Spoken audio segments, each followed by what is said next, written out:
Drama की शुरुआत हमारी फीमेल लीड लिंजी से होती है, जिसे अभी होश आता है तो वो बहुत ज्यादा शॉक होती है कि वो जिंदा कैसे हो गई। एक्चुअली में वो पिछली लाइफ में एक जनरल थी और बैटलफील्ड के टाइम पर मर गई थी। अब यहाँ पर वो सब समझ रही होती है कि वो रीबॉर्न हो चुकी है, वो भी एक लड़की की बॉडी में जो कि बहुत ही अमीर है। लिंजी को उस लड़की के बारे में सब पता लग रहा होता है और वो हमें बता रही होती है कि असल में ये जो लड़की है वो जियांग फैमिली की डॉटर है एंड उसकी स्टेप मदर बचपन से उसे पसंद नहीं करती थी, इसलिए उसका चाइल्डहुड टाइम बहुत ही मुश्किल गुजरा है। उसके बाद जो उसका चाइल्डहुड स्वीट हार्ट था शेन, उसने भी लिंजी को धोखा दे दिया था और लिंजी को पता लगा था कि वो उसकी स्टेप सिस्टर के साथ वेडिंग कर रहा है। जिसके बाद लिंजी ने फिर गुस्से में अरेंज मैरिज कर ली थी उस लड़के के साथ जिसको बचपन में उसकी बायोलॉजिकल मॉम ने उसके लिए चुनी थी और उनकी एंगेजमेंट फिक्स की थी, जो कि कोई और नहीं हमारा मेन लीड फैंग है। पर लिंजी बस उससे नाम की शादी करती है और एक दिन शेन उसके पास वापस उसे मिलने आता है और वो उसे अच्छे से बात कर लेता है तो लिंजी उसकी बातों में आ जाती है और उसकी हेल्प करने के लिए मान जाती है कि वो अपने हस्बैंड फैंग को बोलकर उसकी कंपनी में उसका बिजनेस डील करवा देगी। जब वो फैंग से इस बारे में बात करती है तो फैंग बहुत ज़्यादा गुस्सा हो जाता है और उसे मना कर देता है कि वो उसके उस बॉयफ्रेंड शेन का कुछ भी नहीं करने वाला है। तो फिर लिंजी इसी गुस्से में खाना पीना छोड़कर अपने आप को रूम में लॉक कर लेती है। अब ये सोचकर ही लिंजी को गुस्सा आ रहा होता है कि ये ओरिजिनल ओनर कितनी बेकार थी, ये तो सच में प्यार में पागल लड़की है। फिर लिंजी डिसाइड करती है कि चलो जाने दो, अब मैं जहाँ पे भी आ गई हूँ मैं सब चीज़ को अब खुद हैंडल करूंगी। फिर मेड बाहर से उसे आवाज़ दे रहे होते हैं और उसे उठा रहे होते हैं और कहने लगते हैं कि आखिर वो कब से मिस्टर फैंग से गुस्सा होकर खाना पीना छोड़ के रहेगी, ऐसे तो फिर वो बीमार हो जाएगी। फिर लिंजी दरवाज़ा खोल देती है तो एक मेड तो उसे देखकर खुश हो जाती है कि मैडम अच्छा हुआ कि आप कुछ खाने के लिए मान गई। पर यहाँ पर दूसरी मेड को तो बहुत ज्यादा गुस्सा आ रहा होता है और वो लिंजी को बातें सुनाने लगती है और कहती है कि तुम अपने आप को समझती क्या हो, देखो तुम्हें भूख लगी है तो खा लो वरना मत खाओ, लेकिन हाँ ओल्ड मैन को तुम जाकर हमारे बारे में कुछ कंप्लेन मत करना, नहीं तो फिर वो सोचेंगे कि हम तुम्हें मिसट्रीट कर रहे हैं, नहीं तो तुम्हारी वजह से हमारी जॉब चली जाएगी। तो फिर दूसरी मेड माफी मांगती है कि मैडम मैं इसकी तरफ से माफी मांगती हूँ कि ये कुछ भी कही जा रही है। वो उस दूसरी मेड को समझाने लगती है कि तुम चुप हो जाओ, आखिर तुम मैडम से कैसी बातें कर रही हो। तो फिर वो मेड यहाँ पर नहीं मानती और कहती है कि मेरी कोई गलती है ही नहीं, आखिर ये कैसे इतना इतरा रही है, इसे खाना है तो खाए वरना मत खाए, वैसे भी कौन सा हमारे बॉस मिस्टर फैंग इसे कुछ मानते हैं। तो पर लिंजी को गुस्सा आता है और वो इसे उठा के पटक देती है और उसे समझा देती है कि दोबारा मुझे ऐसे उंगली दिखाकर बात मत करना, मुझे ये बदतमीजी बिल्कुल पसंद नहीं। तो फिर वो मेड उंगली दिखाने से डर जाती है पर फिर भी चिल्ला रही होती है कि मुझे पता लग गया तुम इतनी ज्यादा रूड हो, इसीलिए तो मिस्टर फैंग तुम्हें पसंद नहीं करते और कभी नहीं पसंद करेंगे। तो लिंजी फिर उसके हाथ पे पैर रखती है और कहती है कि तुमने फिर मुझसे बदतमीजी करी, लगता है तुम्हें मेरी बातें ठीक से समझ नहीं आ रही है, लेकिन हाँ तुमने एक बात सही बोली हो कि मैं बहुत ज्यादा रूड हूँ, तो अगर कोई मेरे साथ अपनी लिमिट क्रॉस करता है तो उसका कॉन्सिक्वेंस तो तुम अब जान गई हो, तो अब निकलो यहाँ से। तो फिर वो मेड डर के मारे यहाँ से चली जाती है। दूसरी मेड फिर यहाँ पर लिंजी से कहती है कि मैडम मैं आपके लिए खाना सर्व करती हूँ। फिर हम देखते हैं कि फैंग यहाँ पर लिंजी से मिलने के लिए घर पे आया होता है और वो लिंजी के पास आकर बैठता है और कहता है कि मैंने सुना कि तुमने कुछ दिन से कुछ खाई नहीं हो, पर फिर भी तुम में इतनी स्ट्रेंथ आ गई कि तुम मेड को मार रही हो। लिंजी फिर यहाँ फैंग को देखकर सोच रही होती है कि अच्छा तो ये ओरिजिनल ओनर का एक्चुअल हस्बैंड है, वैसे तो ये ठीक ठाक लग रहा है और दिखने में हैंडसम भी है, लेकिन हाँ ये मेरा हस्बैंड बनने के लिए क्वालिफाइड नहीं है क्योंकि मैं जनरल हूँ। यहाँ पर फैंग उससे एक डील करने आया होता है और कहता है कि तुम चाहती हो कि मैं तुम्हारे उस शेन की हेल्प करूँ तो मेरे साथ फिर तुम्हें ये कॉन्ट्रैक्ट साइन करना होगा। वो अपनी कंडीशंस बता रहा होता है कि पहला तो ये कि मैं चाहता हूँ कि आप क्योंकि तुम मेरी वाइफ हो तो तुम्हें वाइफ वाली ड्यूटी अच्छे से फॉलो करनी है, मैं नहीं चाहता कि बाहर से मुझे सुनने को मिले कि मेरी वाइफ मुझे चीट कर रही है। तो फिर लिंजी उसे कह देती है कि ठीक है मैं कसम खाती हूँ कि मैं ऐसा फालतू काम बिल्कुल नहीं करने वाली हूँ। फैंग अपनी दूसरी कंडीशन बताने लगता है कि मैं चाहता हूँ कि तुम कोई भी ऐसा काम मत करो जो मेरी फैमिली को एम्बैरेस करने वाला हो, मेरी फैमिली की रेपुटेशन तुम्हारी भी रेपुटेशन हुई। तो फिर वो कहती है कि ऑफ कोर्स। वो पूछती है कि क्या और भी कुछ, तो फैंग मन में सोचता है कि वो इतनी इजीली मान रही है। फिर वो अपनी थर्ड कंडीशन बता रहा होता है कि क्योंकि हम दोनों कॉन्ट्रैक्ट कपल है तो कम से कम हमें बाहर कपल बनने का प्रिटेंड करना होगा। हमारा ये मैरिज कॉन्ट्रैक्ट 1 साल का है तो 1 साल तक तुम्हें मेरी वाइफ बन के अच्छे से रहना है और हम लोग सेम रूम में रहेंगे और फिक्र मत करो 1 साल बाद मैं तुम्हें डिवोर्स दे दूंगा और फिर तुम आजाद हो, तुम जिसको चाहो फिर उससे डेट कर सकती हो, मुझे उससे कोई प्रॉब्लम नहीं। रेंजी कहती है कि ठीक है, मुझे तुम्हारी ये सारी कंडीशन मंजूर है, लेकिन मेरी तरफ से एक कंडीशन है जो कि तुम्हें चेंज करना पड़ेगा। मैं कहना चाहती हूँ कि मैं तुम्हारी सारी कंडीशन इसलिए नहीं मान रही हूँ क्योंकि मुझे शेन की हेल्प करनी है, बिल्कुल भी नहीं, बल्कि मुझे तुमसे डिवोर्स के बाद एक अच्छा घर चाहिए ताकि मैं एक अच्छी लाइफ जी सकूं। वो मन में सोच रही होती है कि मैं ये 1 साल इस घर में रहकर ओरिजिनल ओनर के खराब किए हुए सारे कामों को ठीक करूंगी और समझ लूंगी कि अब क्योंकि मैं यहाँ पर न्यू हूँ तो मुझे इस ज़माने को अडेप्ट करने के लिए थोड़ा तो टाइम लगेगा ही, तो ये 1 साल में ये सब चीज़ें सीखूंगी। तो फैंग ये सब सुनने के बाद कहता है कि ठीक है, मैं तुम्हें बहुत ही एक्सपेंसिव विला दिलाऊंगा, बहुत ही बड़ा सा। तो ये सुनते के साथ ही रंजी मना करती है कि नहीं, इसकी ज़रूरत नहीं है, मुझे एक छोटा सा भी घर चलेगा जिसमें कम से कम 2 रूम्स होने चाहिए और सामने अच्छा गार्डन होना चाहिए जिसमें मैं मार्शल आर्ट्स की प्रैक्टिस कर सकूं। तो फिर ये सुनने के बाद फैंग उसके पास आता है और कहता है कि आखिर अब तुम कौन सी ट्रिक्स खेल रही हो। नैन्सी कहती है कि मेरे हस्बैंड फैंग, मैं तुमसे जो चीज़ कह रही हूँ ना, मैं अपनी बात पर अड़ी रहूंगी। मैंने जो तुम्हारी कंडीशंस मानने के प्रॉमिस कर रही हूँ वो मैं पूरा करूंगी और इस कॉन्ट्रैक्ट रिलेशन से हम दोनों को ही फायदा है, तो हम दोनों ही एक दूसरे की लाइफ में इंटरफेयर नहीं करेंगे। तो फिर फैंग इसके लिए मान जाता है और हैंडशेक के लिए हाथ आगे बढ़ाता है, पर लिंसी तो पुराने जमाने वाला उसे रिस्पेक्ट देकर चली जाती है। तो ये देखकर ये शौक होता है और वो भी वैसे ही कर रहा होता है। फिर नेक्स्ट सीन में हम देखते हैं कि लिंसी यहाँ पर बुक्स पढ़कर इस जमाने की नॉलेज गेन कर रही होती है और अब उसे पता लग जाता है कि ये वो जमाना है जिसमें पुराने जमाने की तरह वॉर नहीं होता था, बल्कि बहुत ही शांति का जमाना है और मैन और वुमेन की इक्वालिटी का जमाना है। ये सब पढ़कर वो खुश होती है कि फिर तो कितनी अच्छी बात है। फिर तभी इतने में लिंजी के पास वही बदतमीज वाली मेड उससे कहने आई होती है कि मिस यून तुमसे मिलने आई हुई है, तो अगर तुम्हें जरा सी मैनर है ना तो उनसे मिलने जाओ, गेस्ट को ऐसे वेट नहीं करवाते। लिंजी फिर उसे गुस्से में देखती है और चिल्लाती है कि तुम्हें अगर मुझसे मार ना खाना हो ना तो मेरे मुंह मत लगो। तो फिर वो मेड जल्दी से डर के भाग जाती है। फिर दूसरी वाली मेड आती है, उसे इस बारे में पूछ रही होती है कि मिस्टर फैंग के छोटे भाई कल पूरी रात से घर नहीं आए, तो फिर मुझे आपसे पूछना था कि इसका क्या करना है। तो लिंजी कह रही होती है कि इसमें मैं क्या करूंगी, मेरे हस्बैंड मिस्टर फैंग को कॉल करो और उससे पूछो कि क्या करना है। तो फिर मेड बताती है कि असल में वो बिजनेस ट्रिप के लिए गए हुए हैं और जब वो काम पे होते हैं तो फिर हम उन्हें परेशान नहीं कर सकते। मेड सब बताती है कि असल में मिस्टर फैंग के 2 छोटे भाई और बहन है और क्योंकि उनके पेरेंट्स अभी जिंदा है नहीं इसलिए ग्रैंडपा ही उनकी फिक्र करते हैं। तो अगर मैं ओल्ड मैन को इस बारे में बता दूंगी तो वो तो बहुत ही परेशान हो जाएंगे। लिंजी जब ये सुनती है तो उसे थोड़ा बुरा लगता है कि फैंग के जो 2 भाई बहन हैं उन लोगों के पास पेरेंट्स ही नहीं उन्हें संभालने के लिए, तो फिर वो लोग कितने बेचारे हैं। लिंजी डिसाइड करती है फिर कि आखिर मैं फैंग के छोटे भाई की सिस्टर इन लॉ, तो मेरे ऊपर भी जिम्मेदारी है और क्योंकि आखिर मैंने उसे प्रॉमिस कर रही हूँ कि इस फैमिली की रेपुटेशन को मैं बचाऊंगी, तो फिर मेरे ऊपर अभी ये सारी जिम्मेदारी है जो कि वो हैंडल करने के लिए मान जाती है। और यहाँ पर फिर मेड से पूछती है कि आखिर इस फैमिली की सारी चीजें कौन हैंडल करता है, इंटेलिजेंस वाली। तो फिर मेड यहाँ पर सोच में पड़ जाती है और कहती है कि आप जरूर मिस्टर फैंग के सेक्रेटरी के बारे में बात करिए। फिर वो तुरंत ही सेक्रेटरी को कॉल करके फोन स्पीकर पे डाल देती है और फिर सेक्रेटरी यहाँ पर लिंजी से पूछ रहा होता है कि मैडम आपको मुझसे काम है। लिंजी पहले तो शॉक होती है कि आखिर ये कहाँ से आवाज़ें आ रही है, तो फिर मेड बताती है कि फ़ोन से। तो लिंजी को ये चीज़ शॉकिंग लग रही होती है कि कहीं और से भी बैठकर इस ज़माने में बातें हो सकती है। फिर वो यहाँ पर कहती है कि चलो मेरी तरफ से तुम उसे ऑर्डर दो कि वो मुझे 1 घंटे में सब डिटेल पता करके बताए कि फैंग का छोटा भाई हान 2 दिन से कहाँ पर था, कहाँ पे नहीं, और इसी वक्त मेरी कैरेज रेडी करो, मैं तुरंत ही कंपनी जाने के लिए निकलूंगी। तो फिर मेड ये सुनकर और शॉक होती है कि कैरेज। उसे गुस्से में देखती है तो मेड समझ जाती है कि मैं अभी कार को रेडी करने बोलती हूँ और फिर यहाँ मेड शॉक होती है और सोच रही होती है कि मैडम पहले से कितनी बदल गई है। फिर जैसे ये मेड बाहर आती है तो वो दूसरी वाली से बातें कर रही होती है कि ये कितनी ज़्यादा बदतमीज़ लड़की है ना, किससे बात करती है। मैंने उसे बताई भी कि मिस यून से मिलने आई है पर मुझे आप दिखा रही थी। फिर मेड यहाँ से समझा रही होती है कि तुम जिस तरीके से मैडम को ट्रीट कर रही हो ना, क्या तुम्हें डर नहीं है कि वो एक दिन तुम्हें फायर कर देंगी। तो कहती है कि बिल्कुल भी नहीं, मुझे तो लगता है कि मिस्टर फैंग ही इसे एक दिन अपने घर से निकाल देंगे। फिर जैसे ही सेक्रेटरी यहाँ कॉल रखता है तो फैंग उससे पूछता है कि किसका कॉल आया था। तो फिर सेक्रेटरी बताता है कि मैडम का। तो फिर फैंग कहने लगता है कि तभी तो मैं बोलूँ कि इतनी इजीली वो मेरी कंडीशंस के लिए कैसे मान गई।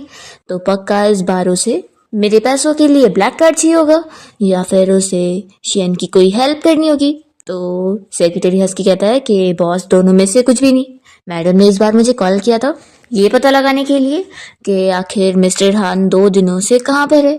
तो फिर ये सुनकर फैंग कहता है कि मुझे तो पता ही नहीं था कि लिंजी और हान इतने क्लोज है। तो सेक्रेटरी कहता है एक्चुअली में उसका छोटा भाई हान कई दिन से क्लास मिस कर रहा है और कल रात तो वो घर भी नहीं आया है, तो इसलिए मुझे लग रहा है कि आपकी वाइफ उन्हें डिसिप्लिन सिखाना चाहती है। तो फैंग कहता है कि वो उसे डिसिप्लिन नहीं सिखा पाएगी क्योंकि ज़्यादा से ज़्यादा हान क्या करेगा, रोकर जाके ग्रैंडपा को कंप्लेन कर देगा। फिर हम देखते हैं यहाँ पर लिंजी को जो कि अच्छे से तैयार हो जाती है। उसे अपने स्टाइल वाला कोई ड्रेस मिल जाता है और वो अपने पुराने ही लुक में यहाँ पर तैयार होकर नीचे आती है अपनी स्टेप सिस्टर यून से मिलने के लिए। यून उसे देखकर खुश होती है कि सिस्टर फाइनली तुम मुझे देखने के लिए मान गई। लिंजी पूछती है कि मुझे डायरेक्टली बताओ कि तुम्हें क्या काम है। तो फिर यून कह रही होती है कि सच में मेरे और शैन के बीच में कुछ भी नहीं है, तुमने सब मिसअंडरस्टैंड कर लियो। उस दिन बस मेरे पैर में मोच आ गई थी और शैन मेरी हेल्प कर रहा था। तो लिंजी कहती है कि तो क्या। तो यूनो से कह रही होती है कि देखो तुम मुझे गलत समझ रही हो तो तुम चाहे मुझे डांट लो मार लो लेकिन ऐसे गुस्सा मत हो। लिंजी इसकी बातों को इग्नोर करते हुए मेट से पूछती है कि क्या मेरी कैरेज रेडी है। तो फिर मेट पहला तो शौक होती है कि वापस से वो कैरेज बोल रही है, तो यहाँ पर वो कह देती है कि हाँ रेडी है। लिंजी एक और ऑर्डर देती है कि अगली बार से घर में ना डॉग अलाउड होंगे और ना ही ये यून भी। तभी जल्दी से यून उसके पास जाकर कहने लगती है कि सिस्टर तुम मेरे साथ ऐसा क्यों कर रही हो। तो फिर लिंजी पहले तो उसका हाथ हटाती है और कहती है कि क्योंकि मुझे तुम्हारी तरह अपना टाइम नहीं वेस्ट करना है। मुझे अच्छी तरीके से पता है कि तुम्हें कोई वो शैन पसंद है नहीं, तुम बस उसे मुझसे छीनने के लिए उसके पीछे लगी हुई है और कुछ नहीं। तुम्हें पता है कि मैं इन सब पे बिलीव नहीं करूंगी, इसलिए ही तुम मेरे सामने जानबूझ के ट्रबल करने आई मुझे परेशान करने के लिए। लेकिन सच में मैं तुम्हें समझा दूं कि तुम्हें अपनी ये प्रीशियस टाइम को इस फालतू चीजों में नहीं वेस्ट करना चाहिए। ये सब बोलकर लिंजी तो यहाँ से चली जाती है और यून बस शौक खड़ी देखती रह जाती है। दूसरी तरफ हम देखते हैं कि फैंग का छोटा भाई अपने सारे फ्रेंड्स लोग के साथ वीडियो गेम्स खेलने में लगा होता है। तभी वो लोग उससे पूछते हैं कि वैसे तो 2 दिन से घर भी नहीं गया और इतनी क्लास भी मिस कर रहा है और हमारे साथ गेम्स खेल रहा है, तो क्या तेरा भाई वो मिस्टर फैंग गुस्सा नहीं होगा। तो हान कहता है कि तुम लोग क्या डर रहे हो, वैसे भी वो रिसेंटली घर भी नहीं आता, तो आखिर वो मेरी क्या केयर करेंगे, तुम लोग डरो मत। तो फिर ये लोग कहते हैं कि तेरे भाई मिस्टर फैंग की तो अभी जल्दी शादी हुई थी ना, तो भी वो घर नहीं जाते। वैसे अगर मिस्टर फैंग यहाँ पर नहीं आए तो कहीं तेरी सिस्टर इन लॉ आ गई तो। हान को यकीन होता है कि वो आ ही नहीं सकती है, वैसे भी उसके पास पैसे कहाँ रहते हैं, वो एक इंटरनेट फी तो हैंडल नहीं कर सकती है। तो अगर वो मुझसे फालतू का पंगा लेंगी तो मैं उनसे अपने सारे पैसे वापस ले लूंगा और उन्हें रिग्रेट करवा दूंगा कि उन्होंने मेरे भाई से शादी क्यों करी। तभी लिंजी यहाँ पहुंच जाती है और कहती है कि तुम मेरे बारे में क्या कह रहे हो। तो फिर हान कहने लगता है कि तुम यहाँ पर कैसे, ये जगह पर तुम्हें नहीं आना चाहिए। लिंजी कहती है कि अच्छा तुम यहाँ पर आ सकते हो और मैं नहीं आ सकती, ऐसी कौन सी जगह है ये। फिर यहाँ पर हान के फ्रेंड्स पूछने लगते हैं कि ये लड़की कौन है, क्या तेरी गर्लफ्रेंड है। तो फिर ये कहता है कि क्या बकवास कर रहे हो, ये मेरे बड़े भाई की वाइफ है। तो फिर ये लोग बोलते हैं कि तू तो कह रहा था कि तेरी सिस्टर इन लॉ एक अगली मॉन्स्टर है, हमें तो ये कितनी ब्यूटीफुल लग रही है। तो हान कहता है कि तुम लोग चुप ही बैठो और फिर वो लिंजी को चिल्लाने लगता है कि अगर मैंने अपने भाई को बता दिया ना कि तुम यहाँ पर आकर मुझे परेशान कर रही हो तो फिर देखना मेरा भाई कल ही तुमसे डिवोर्स ले लेगा। तभी फिर लिंजी कुछ नहीं कहती और यहाँ से चली जाती है। तो हान और उसके फ्रेंड्स खुश हो जाते हैं और कहते हैं कि तू तो बड़ा कमाल का है, सच में वो तुरंत ही तेरे से डर के चली गई। तो ये कहता है कि वही तो तुम लोगों ने मुझे कम समझा हुआ है। तभी इन लोगों का सारा गेम कट हो जाता है और फिर ये लोग सोच पड़ जाते हैं कि आखिर ये कैसे खराब हो गया।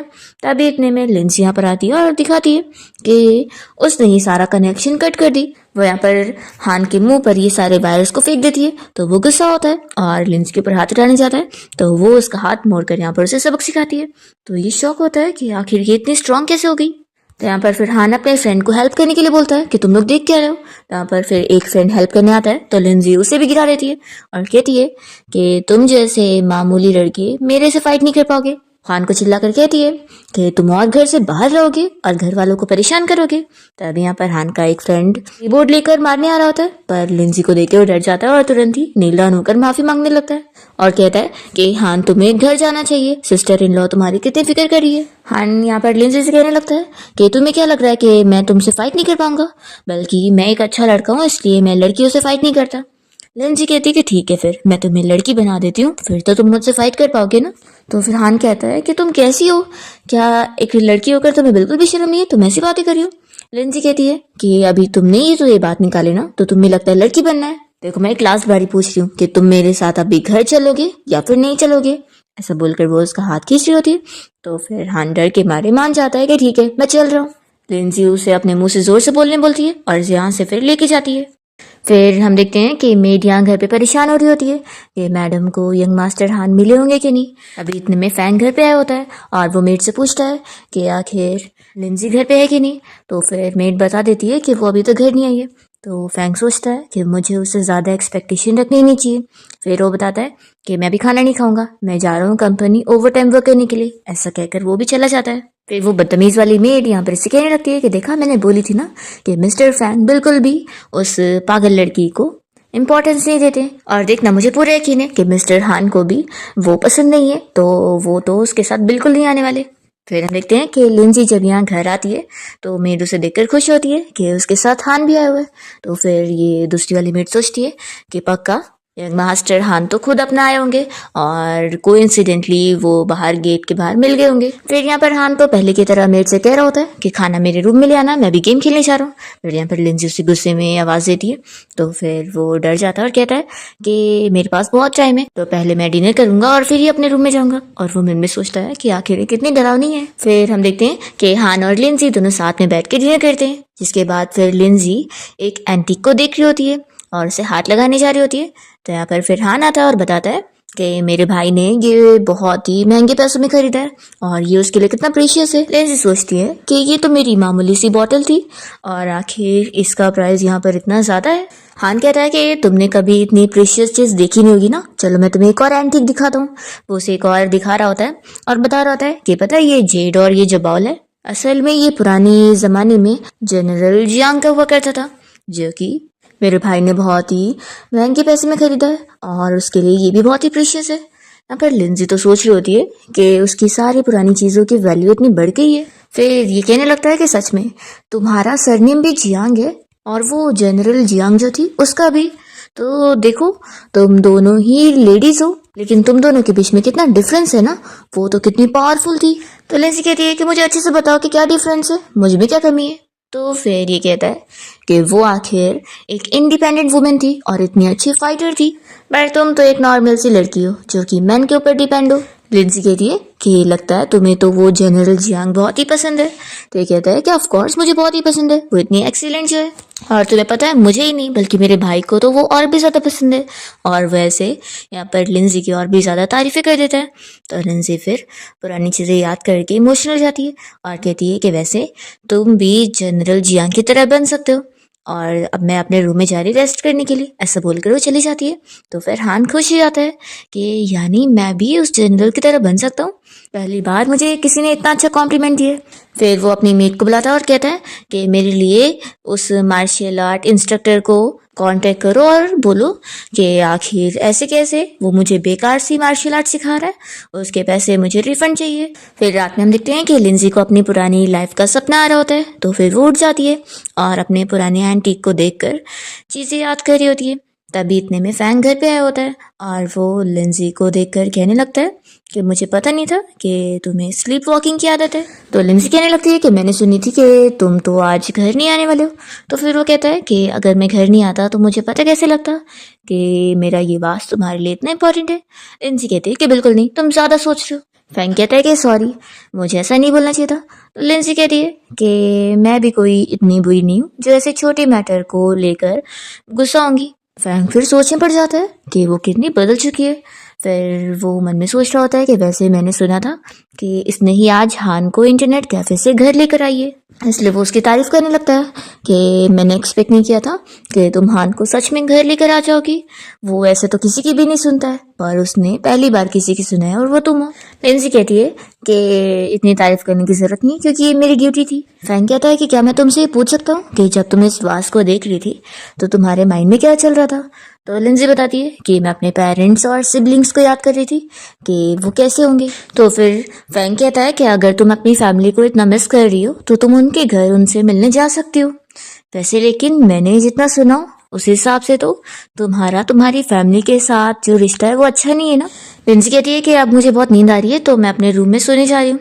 ऐसा बोलकर वो चली जाती है और फिर यहाँ फैंग को उसके सेक्रेटरी की कॉल आती है और वो बताता है कि बॉस मैंने मैडम के बारे में सब कुछ पता किया और मुझे पता लगा है कि उन्होंने कभी मार्शल आर्ट नहीं सीखी है। इवन उनके फ्रेंड्स और डैड और स्टेप मॉम ने भी यही बोले कि उन्हें तो पता ही नहीं कि उसे मार्शल आर्ट भी आता है। फैंग ये सुनने के बाद सोच रहा होता है कि ये चीज़ और इंटरेस्टिंग लग रही है। वो अपने सेक्रेटरी को एक और चीज़ के बारे में इन्वेस्टिगेट करने के लिए बोल रहा होता है। फिर हम फ्रैंक की बहन रुआन को देखते हैं जो कि अपने ग्रैंडपा को मना रही होती है कि ग्रैंडपा प्लीज़ मान जाओ ना, मुझे इंटरटेनमेंट इंडस्ट्री में पार्टिसिपेट करना है, मुझे यकीन है कि मैं बहुत ही अच्छी एक्टर बनूंगी एक दिन। तो फिर ग्रैंडपा मना कर रहे होते कि नहीं, हमारी फैमिली के कोई भी लोग एक्टर्स नहीं बन सकते और ये अच्छा प्रोफेशन नहीं है, वो तुम्हारे लिए सेफ भी नहीं है, इसलिए अभी मान जाओ और चुपचाप से अपने रूम में जाओ। तो अभी वो नहीं मानती है और इतने सारे गिफ्ट देख कर कहने लगती है कि ग्रैंडपा आप ये सारे गिफ्ट उस लिंजी के लिए लेकर आए और आपने मेरे लिए कुछ भी नहीं लाया। तो ग्रैंडपा कहते हैं कि कल रात तो उसने तुम्हारे भाई को टाइम पर घर लेकर आई है, मैं पता कितना फिक्र कर रहा था और उसने मेरी फिक्र कम करी है, अगर तुम हेल्प करती तो ये मैं तुम्हें देता। फिर वो गुस्सा होकर चली जाती है और लिंजी जैसे यहाँ पर आती है तो ग्रैंडपा उसे बताने लगते हैं कि ये सारे गिफ्ट मैंने तुम्हारे लिए लेकर आया हूँ। तभी लिंजी को फिर ये देखकर अपने डैड की याद आने लगती है कि उसके डैड भी ऐसी उसे बहुत सारी ज्वेलरीज वगैरह गिफ्ट किया करते थे। तो लिंजी तो कह रही होती है कि ग्रैंडपा आपको मुझे ये सब देने की जरूरत नहीं थी, मुझे ये सब नहीं चाहिए। तो फिर ग्रैंडपा कहते हैं कि मुझे पता है कि तुम सब लड़कियों को ऐसी ज्वेलरीज वगैरह पसंद होती है, तो शर्माओ मत, ले लो ये सब। तभी इतने में रुआन तो यहाँ से घर से अपना बैग लेकर निकलने की कोशिश कर रही होती है और मेड से कह रही होती है कि रोको मत मुझे, अगर ग्रैंडपा मुझे एंटरटेनमेंट इंडस्ट्री में जाने नहीं देंगे तो मैं घर छोड़कर ही चली जाऊंगी। तो ग्रैंडपा यहाँ पर उसे रोकने को बोलते हैं पर वो नहीं रुकती और चली जाती है। तो ग्रैंडपा को यहाँ पर बुरा लग रहा होता है। लिंजी उन्हें समझाती है कि आप फिक्र मत करो, वैसे भी वो बड़ी हो गई है तो उसे भी अपनी पसंद का काम करना है। तो यहाँ पर फिर ग्रैंडपा कहते हैं कि मुझे इससे प्रॉब्लम नहीं है कि वो एक्टर बनना चाहती है, बल्कि मुझे डर है कि कहीं वो कोई प्रॉब्लम में ना फंस जाए, क्योंकि आजकल स्कैम करने वाले लोगों की कमी नहीं है। वो लिंजी से कहते हैं कि देखो तुम भी लड़की हो और रुआन भी एक लड़की है तो तुम उसे अच्छे से समझा पाओगी, तो उसे प्लीज़ समझाओ कि वो इंटरटेनमेंट इंडस्ट्री से निकल जाए और इन सब में ना घुसे। तो फिर लिंजी कहती है कि मैं, तो फिर ग्रैंडपा कहते हैं कि सॉरी मैं तुम्हें इतनी डिफ़िकल्ट पोजीशन में डाल रहा हूँ, लेकिन मैं चाहता हूँ कि मेरे लिए तुम ही कोई रास्ता निकालो रुआन को उस फील्ड में काम करने से रोकने का। तो फिर लिंजी कहती है कि ये तो बहुत ही सिंपल है, आप उसके पैर तोड़ दो फिर वो कहीं जा ही नहीं पाएगी। तो ग्रैंडपा बताते हैं कि हमारी फैमिली में इतनी भी ज़्यादा खराब पनिशमेंट नहीं दी जाते हैं। तो लिंजी कहती है कि फिर आप ही कोई रास्ता बताओ तो फिर मैं देखती हूँ। ग्रैंडपा कहते हैं कि वैसे ये पनिशमेंट भी हम कर सकते हैं, लेकिन तुम कुछ अच्छा सा रास्ता सोचो जिससे उसे रोका जाए, मुझे यकीन है कि ये चीज़ तुम अच्छे से हैंडल कर लोगी। तो फिर लिंजी मान जाती है। फिर हम देखते हैं कि रुआन को एक छोटा सा रोल मिल गया होता है तो वो उसके लिए यहाँ पर शूट के लिए गई होती है। तो शूट के बाद डायरेक्टर उसे अपना कार्ड दे रहा होता है और कह रहा होता है कि वो उसे आगे और काम दिलवाएगा, तो काम की बात करने के लिए आज वो उससे मिलने आ जाए। फिर हम देखते हैं कि ये डायरेक्टर तो यहाँ पर होटल रूम में आ रहा होता है ये सोचकर कि आज वो उसका फ़ायदा उठाने वाला है। हम देखते हैं कि लिंजी ये सारी चीज़ों के ऊपर नज़र रख रही होती है और उसे पता लग जाता है कि बंदा बिल्कुल ठीक नहीं है, तो वो रुआन को बचाने के लिए यहाँ पर पहुँचती है पर देखती है कि ऑलरेडी रुआन यहाँ पर उस डायरेक्टर को मार रही होती है और उसे यहाँ पर सबक सिखाते हुए चिल्ला रही होती है कि उसकी हिम्मत भी कैसे हुई ऐसा सोचने की। लिंजी ये देखकर इम्प्रेस होती है कि उसने अपने आप को खुद ही प्रोटेक्ट कर ली। फिर वो बैट से उसे इतना मार देती है कि वो तो बेहोश हो जाता है। तो यहाँ पे फिर वो डर जाती है और कहने लगती है कि सिस्टर इन लॉ देखो तो ये जिंदा तो है ना। तो यहाँ पर फिर लिंजी उसे चेक करने के बाद कहती है कि ये मर चुका है। रुआन शॉक हो जाती है कि अब मेरा क्या होगा, अभी तो मैंने कोई खास एक्टर भी नहीं बनी और ना मुझे कोई अवार्ड मिला है, मेरा करियर ऐसे नहीं खराब हो सकता। फिर रुआन तो यहाँ पर तुरंत ही लिंजी को मनाने लगती है कि सिस्टर इन लॉ मेरी कुछ हेल्प करो, मैं कोई प्रॉब्लम में नहीं पड़ना चाहती हूँ। तो यहाँ पर फिर लिंजी कहती है कि अच्छा पहले तो तुम मुझे मेरे नाम से बुला रही थी और अब मैं सिस्टर इन लॉ बन गई, ठीक है अच्छा मैं तुम्हारी हेल्प करती हूँ, लेकिन तुम ये बताओ कि तुमने खुद अकेले एक्शन क्यों ली और अपने भाई और ग्रैंडपा को इस बारे में पहले क्यों नहीं बताई। तो रुआन कहती है कि अब मैं बड़ी हो गई हूँ और मुझे उन्हें प्रूव करके दिखाना है कि मैं अकेले सारी चीज़ें हैंडल कर सकती हूँ और उन्हें प्रूव कर सकती हूँ कि बिना फैमिली सपोर्ट के भी मैं एक अच्छी एक्टर बन सकती हूँ। तो लिंजी कहती है कि क्या तुम अपने करियर के लिए सच में सीरियस हो। तो रुआन कहती है कि हाँ मैं सच में बहुत मेहनत करने वाली हूँ। तो फिर लिंजी उसे समझाने लगती है कि ठीक है फिर अब तुम सिर्फ आगे बढ़ो और पीछे मत देखो। फिर यहाँ पर वो इस बंदे का नीडल लगा के ट्रीटमेंट कर देती है और रुआन का मोबाइल लेकर इसका फोटो भी खींच रही होती है। पर यहाँ पर उसे ठीक से मोबाइल तो यूज़ करना आ नहीं रहा होता है। वो तुरंत ही फिर सेक्रेटरी को कॉल लगाती है और उसे ऑर्डर दे रही होती है कि रुआन ने यहाँ पर एक डायरेक्टर को बहुत ज़्यादा पीट डाली है, तो बाकी चीज़ें वो संभाल ले। तो फिर सेक्रेटरी उसकी बात फैंग से करवा देता है और फैंग कहता है कि तुम वहाँ से रुआन को लेकर निकल जाओ, बाकी सब मुझ पे छोड़ दो। फिर लिंजी रुआन से कहती है कि चलो अब तुम्हारा भाई सब हैंडल कर लेगा। और फिर ये लोग कार से जैसे ही घर के बाहर पहुंचते तो यहाँ पर शैन आया होता है लिंजी से मिलने के लिए और कहता है कि तुम बस मुझे थोड़ा सा टाइम दे दो, मुझे तुमसे ज़रूरी बात करनी है। तो यहाँ पर फिर रुआन तो कह रही होती है कि सिस्टर इन लॉ आप अंदर चलो, भाई हमारा वेट कर रहे होंगे। पर यहाँ पर शैन लिंजी को काफ़ी मनाने लगता है कि प्लीज़ मुझसे बात कर लो, देखो तुम मुझे गलत समझ रही हो। रुआन को यहाँ पर गुस्सा आ रहा होता है कि कहीं ये मान ना जाए। तभी लिंजी मेट से कहती है कि तुम रुआन को अंदर लेके जाओ, मैं अभी आती हूँ। तो फिर इस बात पर रुआन को गुस्सा आ जाता है कि ये क्या अभी भी मेरे भाई को चीट करना चाहती है, और वो गुस्से में अंदर चली जाती है। फिर हम देखते हैं फैंग को, जो कि कार से अभी घर के बाहर ही पहुंचता है और वो लिंजी और शैन को बातें करते हुए देखकर यहीं पर ही रुककर सुन रहा होता है। शैन लिंजी से कहने लगता है कि मुझे नहीं पता कि यून ने तुम्हें क्या बोली है, कि तुमने सब मिसअंडरस्टैंड कर ली, लेकिन देखो मेरे और उसके बीच में सच में कुछ नहीं चल रहा है और इसलिए तुम कुछ भी गलत मत समझो। और वो ये सब कहते हुए लिंजी से हेल्प मांग रहा होता है कि वो फैंग की कंपनी के साथ उसके बिजनेस डील करवाने में हेल्प कर दे। तो यहाँ पर फिर लिंजी को गुस्सा आती है और वो इसका हाथ पकड़ के मोड़ देती है और इसे यहाँ पर सबक सिखा रही होती है। तो फिर फैंग ये देखकर खुश हो जाता है और सोचता है कि वो सच में काफी बदल चुकी है। शैन लिंजी से कहने लगता है कि ये तुम मेरे साथ कैसे बिहेव कर रही हो, क्या तुम्हें कुछ हो गया है? तो फिर ये कहती है कि आखिर तुम मेरा टाइम वेस्ट करने के लिए क्यों आए। लिंजी शैन को समझाने लगती है कि तुम्हें जो पागल लड़की लाइक करती थी ना, वो ऑलरेडी मर चुकी है और मैं वो नहीं हूँ, इसलिए दोबारा अगर तुम यहाँ पर मेरा टाइम वेस्ट करने की सोची भी ना तो मैं तुम्हारा पैर ही तोड़ दूंगी। तो अगर तुम्हें नहीं चाहिए होगा तभी आकर मुझे परेशान करना।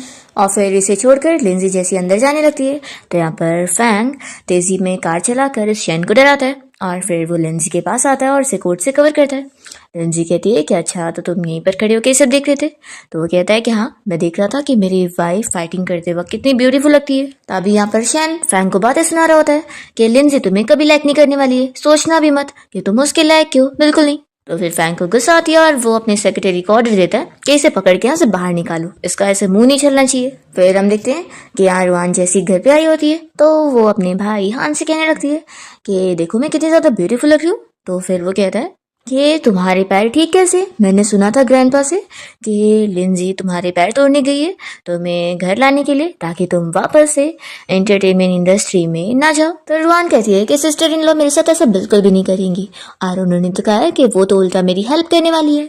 तो हान को तो ये चीज़ बहुत ही शॉकिंग लग रही होती है और रुआन सोच रही होती है कि अगर वो लिंजी उस शैन की बातों में आकर फिर से उसे फूल बन गई ना तो मैं उसे अपनी सिस्टर इन लॉ फिर से नहीं मानूंगी। रुआन मेट से कहती है कि सिस्टर इन लॉ ने जो मेरे लिए केक लेकर आई है वो ला कर दो, मैं खाऊंगी। तो ये सुनकर हान शॉक हो रहा होता है।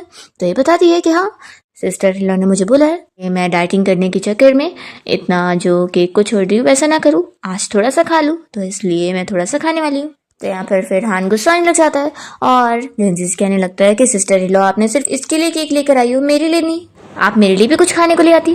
तो लिंजी कहती है कि ठीक है, अगली बार मैं कहीं जाऊंगी तो मुझे बता देना, तुम्हारे लिए भी ले आऊंगी अगर सस्ता हुआ तो फिर ये कहता है कि फिर आपको मेरे लिए डबल लाना पड़ेगा, एक से नहीं चलेगा। तो फिर ये कहती है कि ज्यादा लकअप मत आजमाओ, ऐसे बोलकर अपने रूम में चली जाती है। तो ये लोग बस हंस रहे होते हैं और फिर रुआन और हान साथ में खेलने लग जाते हैं।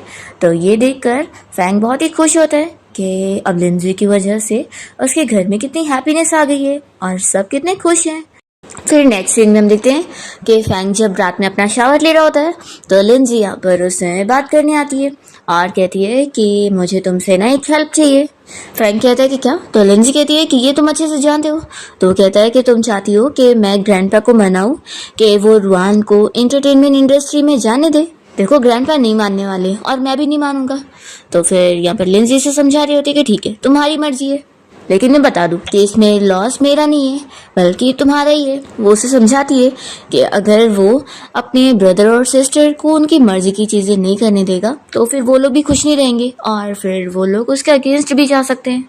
तो इसलिए बेहतर है कि उन्हें सपोर्ट किया जाए और उन्हें अच्छे से ठीक से समझाया भी जाए। फैंग को लिंजी की बातें समझ आ रही होती है और वो कहने लगता है कि सच में तुम पहले से काफी बदल चुकी हो और अब मुझे बहुत ही क्यूरियोसिटी होती है तुम्हें और जानने के लिए। लिंजी फिर उसे बात करती है रुआन को सपोर्ट करने के लिए। तो फिर ये कहता है कि आखिर तुम रुआन को इतना क्यों सपोर्ट कर रही हो। लिंजी कहती है कि शायद इसलिए क्योंकि मेरी भी एक छोटी बहन थी। लिंजी अपनी पिछली लाइफ की चीज़ें याद कर रही होती है कि उसकी छोटी बहन भी अपने दम पर कमाना चाहती थी।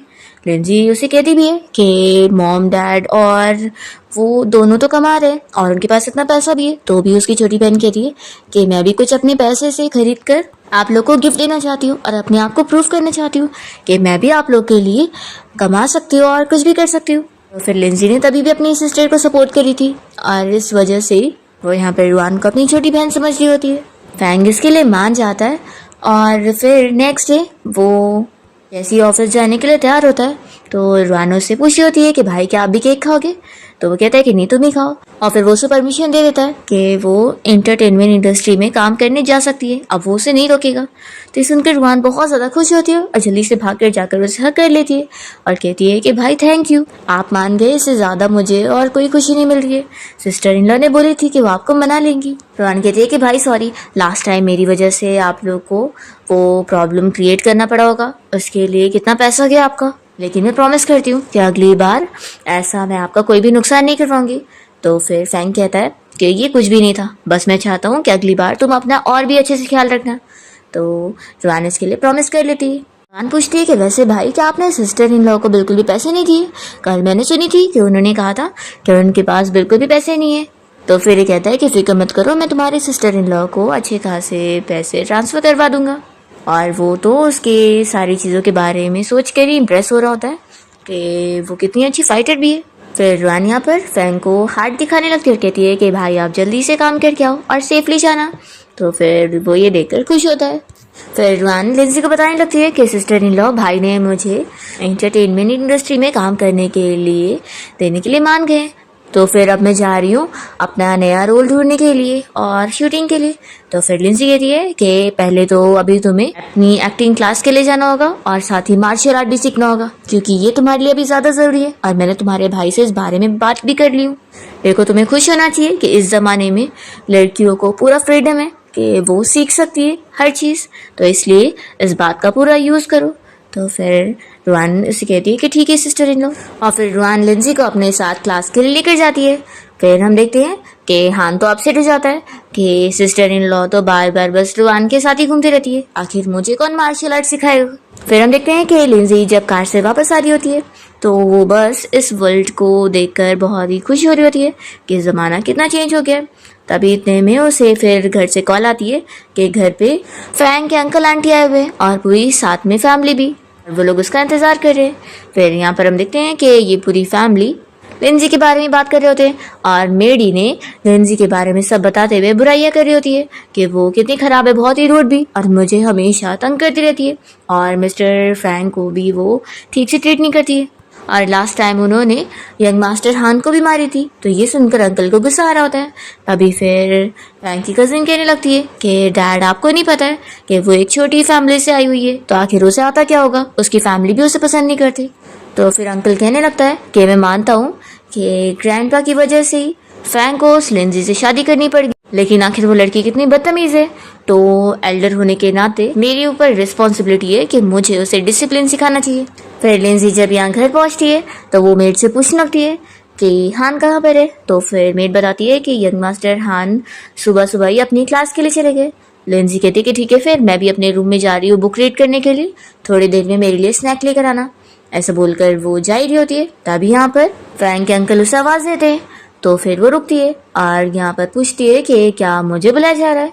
तो फिर फ्रैंक की कजिन कहने लगती है कि ऑफ कोर्स तुम्हें ही बुलाया जा रहा है, क्या तुम्हें दिख नहीं रहा है कि यहाँ पर हम लोग कितने सारे लोग बैठे हुए हैं और तुम्हारा इंतजार कर रहे हैं। तो फिर वो पूछती है कि बताओ क्या काम है मुझसे। तो फिर वो अपना नाम बताने लगती है। लिंजी कहती है कि आखिर तुम्हारा मुझसे क्या लेना देना है। तो फिर वो कहती है कि आखिर मैं तुम्हारे हस्बैंड की कजिन हूँ। तो लिंजी कहती है कि फिर तुम्हें मुझे सिस्टर इन लॉ बोलना चाहिए। तो भी वो मान नहीं रही होती है, कहती है कि तुम आखिर हो कौन, तुम कोई वैल्यू नहीं रखती हो, तो मैं तुम्हें सिस्टर इन लॉ क्यों बोलूं। तो लिंजी भी कह देती है कि फिर मेरी नज़रों में भी तुम्हारी कोई वैल्यू नहीं है। तभी यहाँ पर अंकल उसे डांटने लगते हैं कि सच में तुम कितनी बिगड़ी हुई लड़की हो, तुम्हें मैं यहाँ डिसिप्लिन करने आया हूँ। तो फिर लिंजी सुनने के बाद नीचे आती है और कहती है कि अच्छा तो अंकल आप मुझे डिसिप्लिन करेंगे, लेकिन वो करने से पहले आपको मुझे कोई रीज़न भी तो देना पड़ेगा ना, नहीं तो ऐसे कैसे आप मुझे कोई भी डिसिप्लिन सिखाएंगे। और अगर आपका रीज़न ये हुआ कि मैंने आपकी बेटी के साथ बदतमीजी करी हो, तो फिर आपको ये भी देखना पड़ेगा कि आपकी बेटी ने पहले मेरे साथ बदतमीजी करी है और पहले आप उसको रूल सिखाए, मुझे नहीं। तो फिर आंटी चिल्लाती है कि तुम कैसी बदतमीज हो जो बड़ों से ऐसे बात कर रही हो। तभी यहाँ पर कजिन ब्रदर कहने लगता है कि मॉम डैड आप लोग इतना इज्जत से इसे क्यों बात कर रहे हैं, इसे तो सीधा मार के सबक सिखाना चाहिए। वैसे भी ब्रदर फैंग भी इसकी कोई वैल्यू नहीं करते और ऐसे बोल कर ये इसके ऊपर हाथ उठाने जा रहा होता है और लिंजी यहाँ पर इसे मार के नीचे गिरा देती है। फिर वो वापस से उठता है और कहने लगता है कि तुम्हारी इतनी हिम्मत कि तुम मुझे मारोगी। वो वापस से उठकर मारने आ रहा होता है तो लिंजी वापस से उसे गिरा देती है और ये देखकर अंकल भी शॉक रह जाते हैं। लिंजी कहती है कि अंकल आपको ना मुझे डिसिप्लिन सिखाने से पहले अपने बेटे को सिखाना चाहिए, देखो कितना नाजुक कर लिए, इसे तो कुछ आता ही नहीं। अगर ये इस तरीके का नाजुक रहेगा तो आखिर आपकी फैमिली को आगे कंटिन्यू कैसे कर पाएगा, ये तो रेपुटेशन भी खराब कर देगा फैमिली की। फिर आंटी कहने लगती है कि तुमने मेरे बेटे को इतना मारी हो। फिर यहाँ पर अंकल गुस्से में अपना कोट उतारते हैं और लिंजी के ऊपर हाथ उठाने आते हैं, पर तभी इतने में यहाँ पर फैंग आ जाता है और कहता है कि अंकल आपकी इतनी हिम्मत कैसी हुई, क्या आप मेरी वाइफ को यहाँ मारने के लिए आगे बढ़ रहे हैं। फिर चलिए से अंकल बताने लगते हैं कि फैंग तुम एकदम सही टाइम पर आए हो, देखो तुम्हारी वाइफ ने कैसे तुम्हारे ब्रदर को इतना मारी है। तो फैंग कहता है कि पहली बात तो ये कि यहाँ कैमरास लगे हुए और दूसरी बात ये कि मैं ब्लाइंड नहीं हूँ, आपको मेरे ना रहने पर किसने इतनी हिम्मत दिया कि आप मेरी वाइफ को ऐसे बुली करने आएंगे, और अगर अब उसने आपको मारी है तो अब आप उसकी कंप्लेंट कर रहे हो मुझसे। अंकल शॉक हो जाता है और सोचता है कि ये तो अपनी वाइफ की कोई वैल्यू नहीं करता था ना, तो आज उसे डिफेंड कैसे कर रहा है।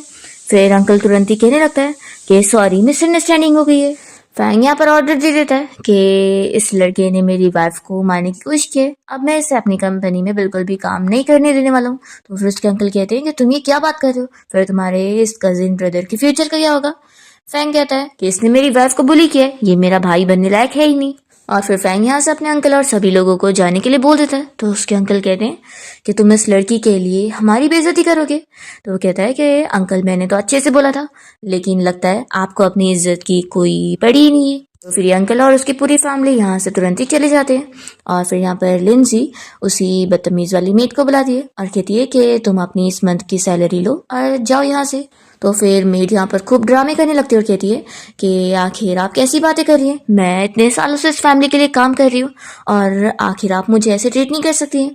तो फैंग कहता है कि ये तुम खुद अच्छे से जानती हो कि तुम यहाँ पर किस तरीके से काम कर रही हो, मुझे तुम जैसी धोखेबाज पर्सन की हमारे घर में कोई जरूरत नहीं है। फिर ये अंकल और उसकी फैमिली जब बाहर आते हैं तो आंटी यहाँ पर अपने हस्बैंड से कह रही होती है कि देख लो तुम्हारा ये नीफ्यू किस तरीके से हमें ट्रीट कर रहा है और तुम्हारे बेटे को भी इसने कंपनी से भी बाहर निकाल दिया, अब इसके पास जॉब भी नहीं है, सोच लो ये कैसा है। और फिर यहाँ पर अंकल और ये पूरे फैमिली लिंजी के ऊपर गुस्सा हो रहे होते हैं और उससे बदला लेने का ही सोच रहे होते हैं। दूसरी तरफ हम देखते हैं कि हान अपने फ्रेंड्स लोग के साथ वापस से इंटरनेट कैफे में गेम खेलने गया होता है और वो यहाँ पर जिसे इतना गुस्सा होता है कि उसे अब वापस से अपने सिस्टर इन लॉ नहीं मानते हुए अपने फ्रेंड लोग से कह रहा होता है कि अब उसे उसकी कोई नहीं पड़ी है, वो यहाँ आराम से गेम खेलेगा। तभी इतने में फिर उसे न्यूज़ सुनने को मिलती है कि उसके अंकल की फैमिली उसके घर गए थे और उन्होंने उसकी सिस्टर इन लॉ को परेशान करे। ये सुनते के साथ ही वो तुरंत ही यहाँ से निकल जाता है। तो फिर इसके फ्रेंड कहते हैं कि वो तो बोल रहा था कि उसे अपने सिस्टर इन लॉ की बिल्कुल फिक्र नहीं है। हम देखते हैं कि यहाँ पर लिंजी और फैंग घर पर होते हैं और लिंजी यहाँ पर फैंग की बनाई हुई कुकीज एंजॉय कर रही होती है और वो फैंग को भी खिलाती है। तो फिर फैंग कहता है कि अगर तुम्हें ये इतना पसंद है तो मैं तुम्हें कोई डेजर्ट शॉप भी लेके चलूंगा। लिंजी कहती है कि नहीं, इतना भी मैं शुगर वाली चीज़ें नहीं खाती। ये बोलकर वो चली जाती है। फिर यहाँ घर पे हान आया होता है और वो पूछ रहा होता है कि अंकल की फैमिली ने सिस्टर इन लॉ को परेशान किया है। तो कहता है कि फिक्र मत करो, तुम्हारी सिस्टर इन लॉ ने भी उन्हें अच्छे सबक सिखाई है और उन्हें भी मैं छोड़ने वाला नहीं हूँ। तो यहाँ पर फिर हान खुश होता है और फैंग सोचता है कि मैंने ये एडमिट कर लिया कि वो आखिर मेरी वाइफ है। फिर इसके बाद हम देखते हैं कि लिंजी यहाँ पर हान के पास आती है तो फिर वो उसे मना रहा होता है कि वो उसे आखिर अच्छे से मार्शल आर्ट सिखा दे, पर लिंजी कहती है कि अभी नहीं, अभी तुम इसके लिए तैयार नहीं हो। फिर हम देखते हैं कि फैंग को उसके सेक्रेटरी की कॉल आती है और वो उसे लिंजी की और भी कुछ इन्फॉर्मेशन पता करके बता रहा होता है कि असल में लिंजी का तो कोई ब्रदर और सिस्टर है ही नहीं और ना ही उसकी स्टेप मॉम वाली फैमिली के साथ उसका कोई अच्छा रिलेशन है। और सेक्रेटरी कह रहा होता है कि बॉस आपको नहीं लगता कि लगता है मैडम का कोई अल्टरनेट मोटिव है। तो फैंग यहाँ पर फिर याद कर रहा होता है कि लिंजी तो अब उसके फैमिली के बारे में कितना सोच रही है और वो लास्ट टाइम उसे सिखा भी रही थी कि उसे अपने ब्रदर और सिस्टर का ख्याल रखना चाहिए। तो फैंग को बिल्कुल भी लिंजी के ऊपर अब शक नहीं होता और वो अपने सेक्रेटरी को और उसके बारे में इन्वेस्टिगेट करने के लिए मना कर देता है। फिर नेक्स्ट डे लिंजी ने ब्रेकफास्ट बनाई होती है, तो पूरी फैमिली साथ बैठकर ब्रेकफास्ट कर रहे होते हैं। और आज तो फैंग भी अभी तक कंपनी नहीं गया होता है, तो लिंजी उससे पूछ रही होती है। तो फिर वो कहता है कि मैंने डिसाइड किया कि अब से मैं रोज़ 1 घंटा लेट जाऊंगा ताकि हम लोग सब जन साथ में ब्रेकफास्ट करें और मेरे कंपनी के जो एम्प्लॉयज़ हैं वो लोग भी आराम से अपनी फैमिली के साथ ब्रेकफास्ट करके आए। तो ये सुनने के बाद लिंजी भी इम्प्रेस हो जाती है और उसका भाई हान भी शौक होता है कि भाई आप इतने बदल कैसे गए।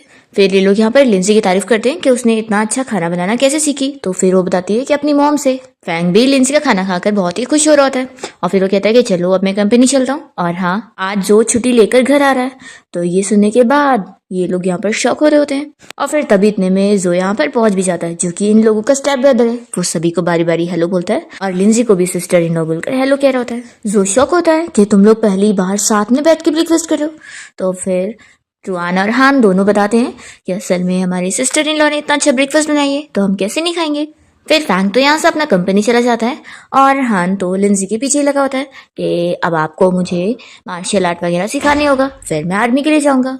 लिंजी कहती है कि अभी तो तुम्हें बहुत चीज़ें पढ़नी है। फिर यहाँ पर वो उसके रूम में आकर बहुत सारी बुक्स वगैरह देख रहा होता है और कहता है कि सिस्टर इन लॉ आप इतनी बुक्स क्यों पढ़ती हो। तो फिर वो कहती है कि क्योंकि मुझे इस दुनिया के बारे में और जानना है। तब यहाँ पर जो आया होता है और वो जब यहाँ पर हान को कुछ भी कह देता है तो इन लोगों के बीच में झगड़ा होने लग जाता है। फिर लिंजी तो दोनों को ही मार मार के सबक सिखाती है और इन्हें सीधा कर रही होती है कि आखिर वो दोनों ऐसे कैसे फाइट कर सकते हैं।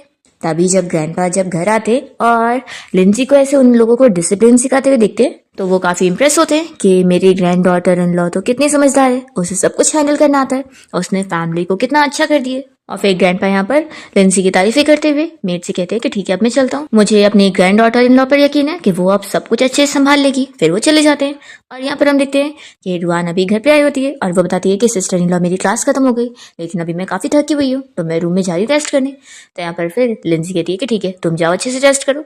तो हान कहता है कि वो लड़की है इसलिए आप उसे छोड़ दीजिए। तो यहाँ पर लिंजी फिर इन दोनों को और डांट रही होती है और इन दोनों को ट्रेन करने से लिंजी को अपना भाई याद आ रहा होता है।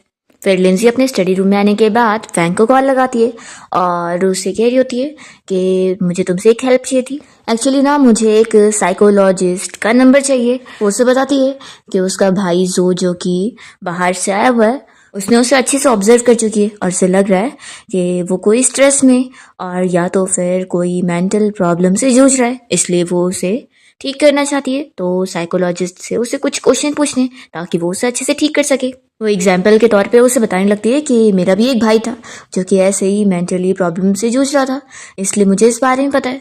तो फैंग कहता है कि यानी अब तुम मुझसे कुछ छुपाना नहीं चाहती।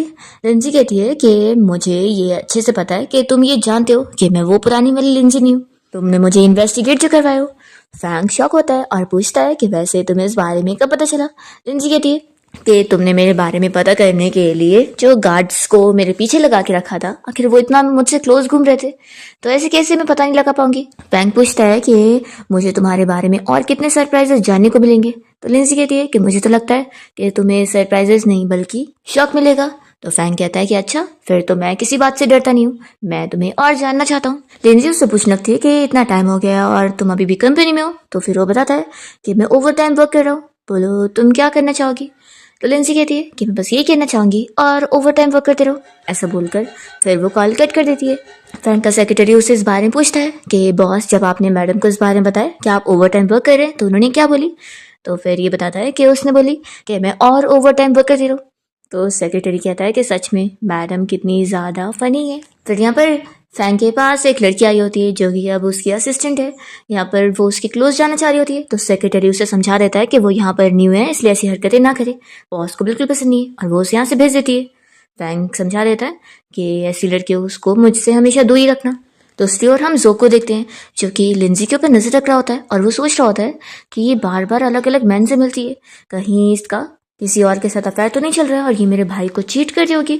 मुझे इसके बारे में पता लगाना होगा कि ये सिस्टर इन लॉ बनने लायक है भी कि नहीं। फिर ये इसे चुपके फॉलो करता है और देखता है कि वो यहाँ हॉस्पिटल आई होती है। लिंजी असल में हॉस्पिटल में साइकेट्रिस्ट से मिलने आई होती है, वो भी जो के बारे में बात करने के लिए। और जब वो बाहर निकलती है तो जो से रोक लेता है और कहता है कि सिस्टर इन लॉ मुझे तो आप पर शक हो गया है, कहीं आप मेरे भाई को चीट तो नहीं करिए, आखिर आप ये सारे मैन से क्यों मिलती है। वो उसे फोटो भी दिखा रहा होता है और फिर लिंजी से बदतमीजी कर रहा होता है, तो लिंजी उससे मार के सबक सिखा रही होती है। तभी इतने में फिर डॉक्टर बाहर आ जाती है और यहाँ पर जो उनसे भी बदतमीजी करता है, तो लिंजी इसे और मारती है और कहती है कि अब तो तुम्हें तमीज़ आ गई होगी ना, तो अभी डॉक्टर को सॉरी बोलो। तो फिर वो सॉरी बुलवा की मानती है। दूसरी तरफ हम फिर फैंग को देखते हैं जो कि अपनी कंपनी की मीटिंग में होता है। तभी उसे लिंजी का वॉइस मैसेज आता है और वो पूछती होती है कि तुम लंच करने के लिए आज जल्दी घर आना। तो फिर फैंग बहुत ज़्यादा खुश होता है और अपने एम्प्लॉय से कहता है कि अब हम लोग मीटिंग यहीं पर ही ख़त्म करते हैं, और वो फिर घर जाने के लिए निकलता है। और फिर फैंग जब घर आ जाता है तो ये पूरी फैमिली साथ में बैठ के यहाँ पर खाना खा रहे होते हैं। और यहाँ पर तो जो और हान के बीच में फिर से फाइट भी हो जाती है, पर यहाँ पर पूरे फैमिली मेम्बर्स बहुत ज़्यादा खुश होते हैं कि फिर से एक बार सब लोग कितने इकट्ठा है और कितने खुश हैं। फैंग को भी अपना बचपन याद आ रहा होता है कि बचपन में जब उसके मॉम डैड भी जिंदा थे तो फैमिली ऐसी साथ में बैठ कर ही खाया करती थी, पर जब वो लोग नहीं रहे तो फिर वो सभी कैसे अलग हो गए। पर आज लिंजी की वजह से सब एक साथ हैं और इस तरीके से धीरे धीरे करके लिंजी जो को ठीक कर रही होती है। असल में उसे ये मेंटल प्रॉब्लम उसकी मॉम की वजह से हुई होती है, क्योंकि उसकी मॉम की खुद की मेंटल हालत ठीक नहीं है और क्योंकि फैंग के डैड ने उन्हें एक्सेप्ट किया ही नहीं था, क्योंकि वो उन्हें धोखे से शादी करना चाहती थी, उन्हें फंसा कर। इसलिए ही उन्होंने उसे छोड़ दिया होता है, जिस बात का वो अपने बेटे को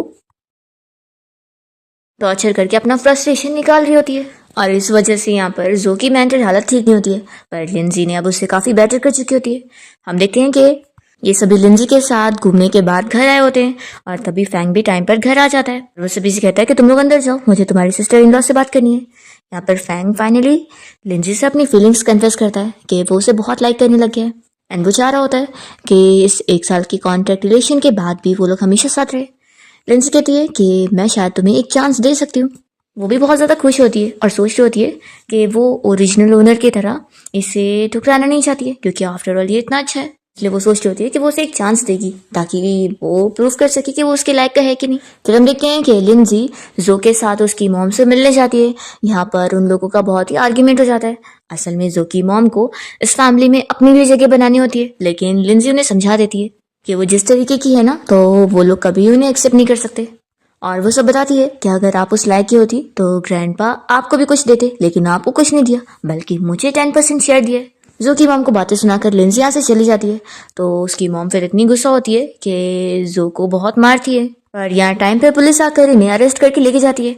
और जो फिर जब हॉस्पिटल में होता है तो फैंग और ये पूरे लोग उससे मिलने गए होते हैं।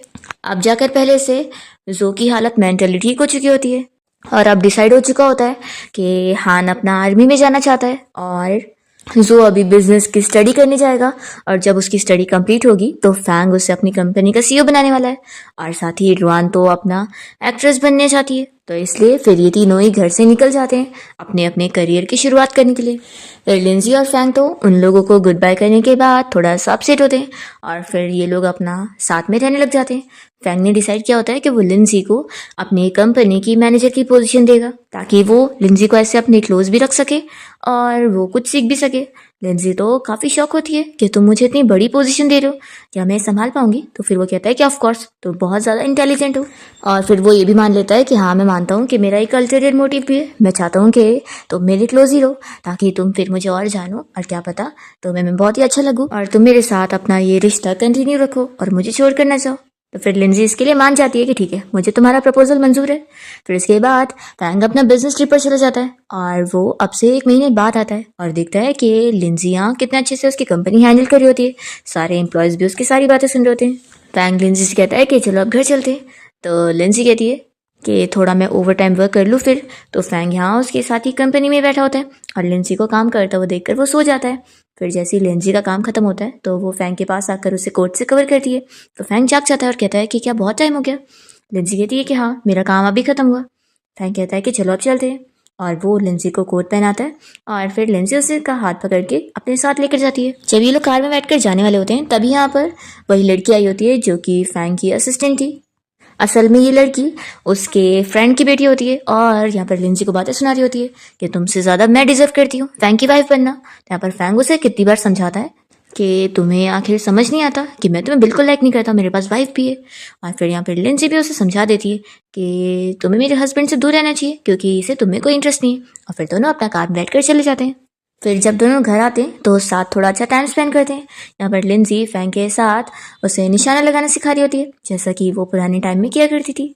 नेक्स्ट मॉर्निंग जब फैंग उठता है तो उसे मेड से पता लगता है कि लिंजी ऑलरेडी कंपनी में काम करने चली गई। तो फैंग सोचता है कि सच में मैं यहाँ अपनी वाइफ के साथ थोड़ा डेटिंग टाइम स्पेंड करना चाहता हूँ, और वो तो कितनी वर्कहोलिक है। फिर हम देखते हैं कि लिंजी बिजनेस ट्रिप पर जाती है, जहाँ पर वो ऐसे लोगों से मिलती है जिन्हें पैसों की और चीज़ों की ज़रूरत है। तो वहाँ पर वो डोनेशन करती है और लोगों की हेल्प करती है, क्योंकि पिछली लाइफ में भी वो ऐसे ही लोगों की कितनी हेल्प किया करती थी। और दूसरी ओर फैंग के दोनों भाई और बहन अपना अपना करियर में काफ़ी आगे बढ़ चुके होते हैं और अपना सीखने में ही लगे होते हैं।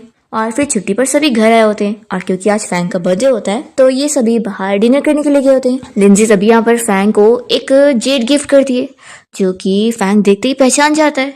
और उसे ये भी याद आता है कि लिंजी ने जो उसके लिए सूट तैयार करी थी, उसे देखकर टेलर ने भी पिछली बार कह दिया था कि ये कोई नॉर्मल टेलर सिल ही नहीं सकता है, ये तो एम्परर के टाइम वाला स्पेशल वर्क है। और क्योंकि ये जेट किसी और का ही नहीं, लिंजी का ही होता है, और क्योंकि वो उसकी जनरल वाली आइडेंटिटी को अच्छे से जानता है, इसलिए यहाँ पर फैंग तो बहुत ही इम्प्रेस हो जाता है कि लिंजी असल में वही है और वो टाइम ट्रेवल करके यहाँ पर आई है। फैंग इतना ज़्यादा खुश होता है और लिंजी के सामने तुरंत ही नील डाउन करते हुए उसे यहाँ पे प्रपोज करता है, क्योंकि लिंजी ने उसे ये मौका दी होती है। और फिर फाइनली वो उसे हाँ बोल देती है कि वो उसे अपना हस्बैंड मान रही है। तो फिर फैंग बहुत ज़्यादा खुश होता है और दोनों ही किस करते हैं, और इसी के साथ इस ड्रामा की हैप्पी एंडिंग हो जाती है।